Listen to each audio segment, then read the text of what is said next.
In case you're someone who isn't really sure what career you want to pursue, if you're asking yourself whether to stick to your current career or change your career, then the advice I've curated for you in this video might help.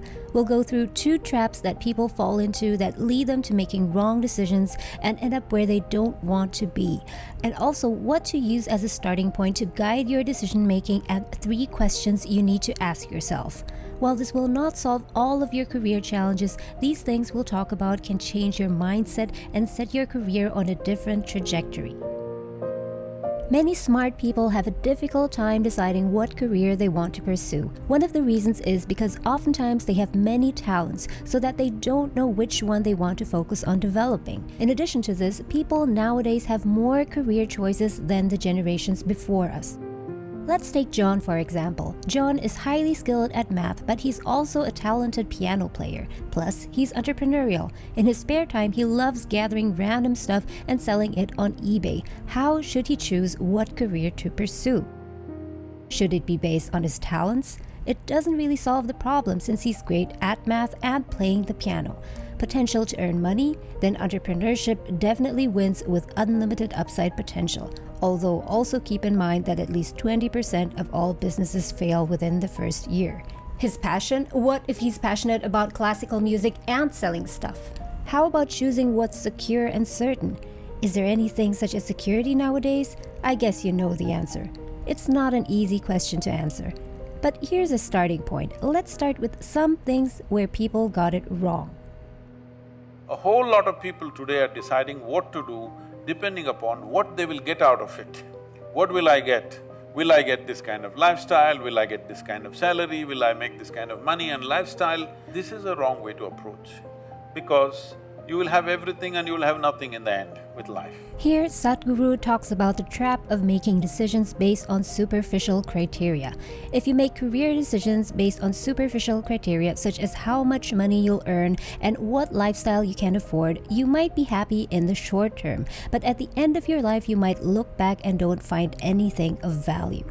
I'm not saying that money is not important. On the contrary, money can give you freedom to pursue what you want, and having financial goals is so underestimated that it makes me sad. But placing money at the top of your goal hierarchy will not lead you to happiness or fulfillment, because once you've achieved your money goals, you'll realize that while it can buy you some happiness, there are things that simply cannot be bought with money. Besides superficial criteria, also beware the second trap when making a career choice. This is the warning and advice that career coach Heather Corcoran gives to MBA students. People are going to persuade you to do something you're not really in love with. And it's very appealing to go along. But that's where I see people go wrong. That I'm supposed to do this, or everybody thinks this is a really great idea. She points out the exact problem, which is that it's appealing to go along with other people's ideas for you. You might have experienced this at some point in your life. Parents, relatives, friends who have a strong opinion of what you should do. And while they are usually well-meaning, the problem is that the advice is not always the best, especially if their advice is based on wrong assumptions they have about you, or outdated information, or some other dubious logic. For example, your mom might point out that you've always been great at debating and you had a number of lawyers in your family. Thus, you should also pursue a career in law. In the absence of clarity on what you want for your career, it can be so easy to just go along. It's just easier to do something that everyone supports instead of going against the tide. I'm not saying that other people can't offer valuable information. On the contrary, you should take every piece of advice into consideration. But ultimately, you need to sort out what is useful and what is not. You must not do something because he's doing it. You must not do something because he's not doing it. This is not the way to decide things. So if these are not useful ways to make career decisions, then what is? What to use as a starting point to guide your decision-making process? There are a few questions that you need to ask yourself. If you've answered these well, then you'll have something robust that will guide your career decisions and stand the test of time and distractions that come your way. What are you going to invest this precious life into is something that must concern you, isn't it? You're investing your life. If this life is precious, You must see what is it that really matters to you. And you must do that. It doesn't matter, it pays, it doesn't pay.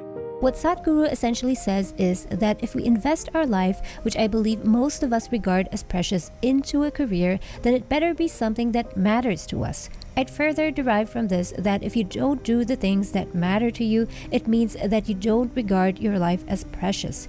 He says that it doesn't matter if it pays or not. But here again, I wouldn't say that he means that money doesn't matter. It simply means that we should not make career choices purely based on the financial gains that it might promise. How to have a fulfilling career while not be broke is a topic for another video. The point here is that if you don't spend your life doing the things that matter to you, then your life will be wasted. If your heart is not in something, really, you will not do your best. If you don't do your best, how will great things happen to you? See, whether it is art, music, design, business, sport, spirituality, politics, it doesn't matter what it is. If you are not absolutely devoted to what you're doing, you will never do anything significant in your life. That's for 100%, I'm telling you. And that was question number 1. What truly matters to you? You might already know what matters to you, in which case you just need to take action. But if there are many things that matter to you, then you need to drill down further to find out what matters most to you. You're going to find the most career success and satisfaction in following what you really are interested in.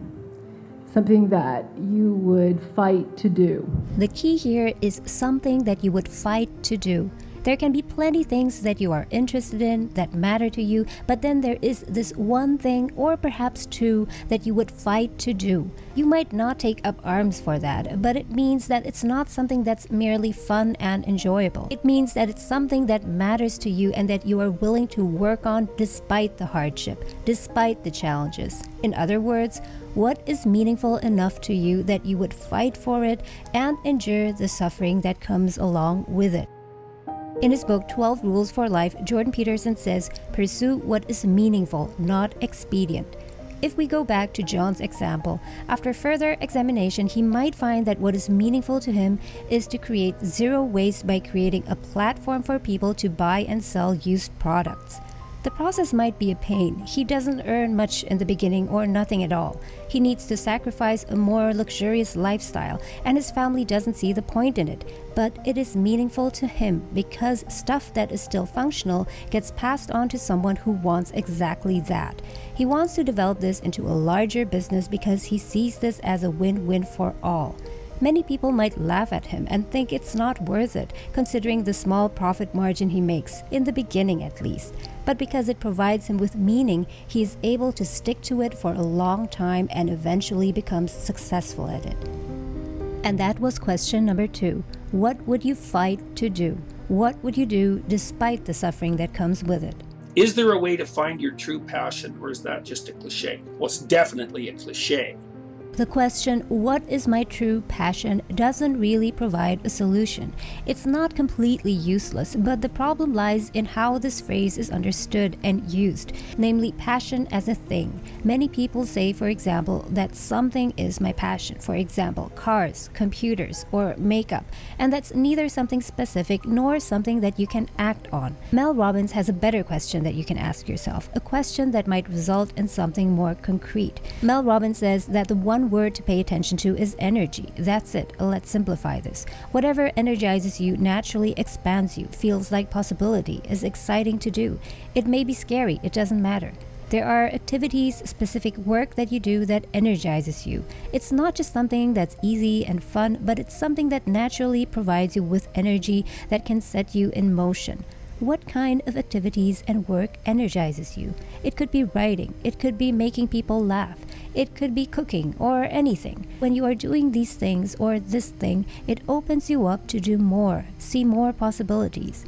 It's not something that you can force or that someone else can tell you to have. Instead, you need to discover it. She said that you need to ask yourself, what could I do today that would energize me? You might be frightened, you might even suffer somewhat while doing it, but if it's energizing you, you are likely on the right track. I think you can find what compels you and what might enable you to live in a high quality manner despite the suffering that's associated with life. I think you can discover that. Jordan Peterson is touching on something similar when he advises to find what compels you. Something that compels you is something that produces a strong feeling or reaction that makes you want to act on it. It is difficult not to act on it because it's something that energizes you. For example, someone who feels compelled to listen and try to understand someone's problems and feelings might be someone suitable to be a coach or counselor, or someone who sees a financial statement and feels that she just wants to dive into it and understand the numbers might want to pursue a career in finance or accounting, or someone who comes across a beautiful concept and wants to turn it into a video might want to become a content creator. That was question number 3. What energizes you? So now we have 3 important questions that you need to answer that will guide you in choosing a career to pursue. Number 1, what matters to you the most? Number 2, what would you fight to do? Number 3, what energizes you? Why is it so important to find the answers to these questions? For this, let's fast forward a few decades. Today, if I invest my life, next 25 years, can I be devoted to what I'm doing right now? Will this matter to me? Will I feel fulfilled if I look back and see what I've done? Something. You do whatever the hell you want, just do it well. That's important. When you're 45 and you're still not doing that, you're probably not very happy and you're probably not going to be very successful. You're going to cap, and it's a much harder time to make a change. And I see it a lot. If you're still wondering how to find out what is meaningful to you, then stay tuned for the next episode of this series, which I will publish in the next few weeks. In the meantime, if you found this video useful, then please hit the like button. And also feel free to share this with friends, post it on social media so that more people can find this video. And also, if you don't want to miss out on any of my future videos, then make sure to subscribe. And if you haven't yet, please make sure that you turn the notification bell on to all notifications so that you won't miss a single video from me. Thank you so much for watching. Have an awesome day, and I'll see you again next time.